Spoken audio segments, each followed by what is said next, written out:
السلام عليكم ورحمة الله. دبرتي توكو تاكستي همتي أبا منا أكان غاري تيتوكم تنيرو ميجتي باينا مغاري صاح لهي كنتي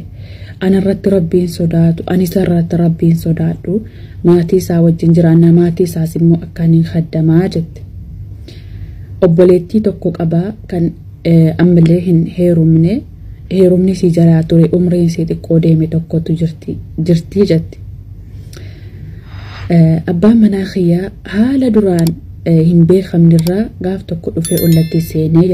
سيني جتشا انتاني توكو نانجدي جتشيسو دتشا قلبينا جابسودا أتي نوجني نياتا نوجني نقدا خيري كي نرى نياتا خيري كي نرى فيدمتا سنرى دربها إلمان كي نياتي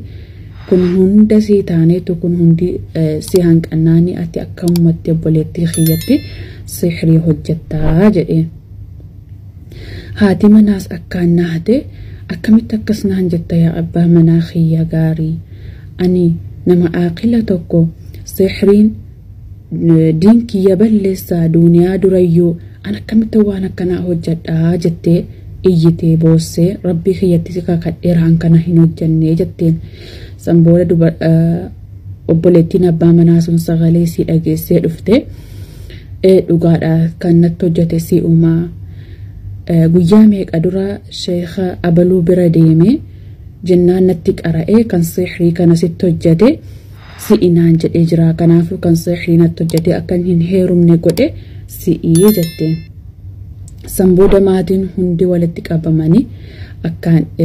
isii taaran jechuudha isi amanu rida jechu ani rabbi khiyatti isni kakadheera ani waan akkana hin hojjanne itti hin qabu jenna amanuni didani sanbooda dhatte qur'aana fuute an qur'aana kanti isni kakadhe waan qur'aana keessa jiru hundatti yu isni kakadhe an kanarraa bilisaa jette hundi jara amanu didani sanbooda wayyaa keessa saabadhuuti gara maatii keetii galii ilmoo keellee furadhu jedhanii haadha ilmoo afurii ilmoo sabiyyii wajjin dubartii san manaa baasanii bakkee baasannaan sana booda galtee mana haadhaaf abbaatti jechuudha. Galtee waggaa geesse yeroo hunda halkan rabbii khiyyatan bu'aa bulaa nama waan kana narratti shira kana narratti xaxe nama zulmii kana narratti hojjate jette yeroo hunda wallahi an rabbii khiyyatti kakadheera waan kana itti hin qabu waan kanarraa hin qabu jette halkan yeroo hunda tuuboosu otoo rabbiitti kadhattu waggaa geesse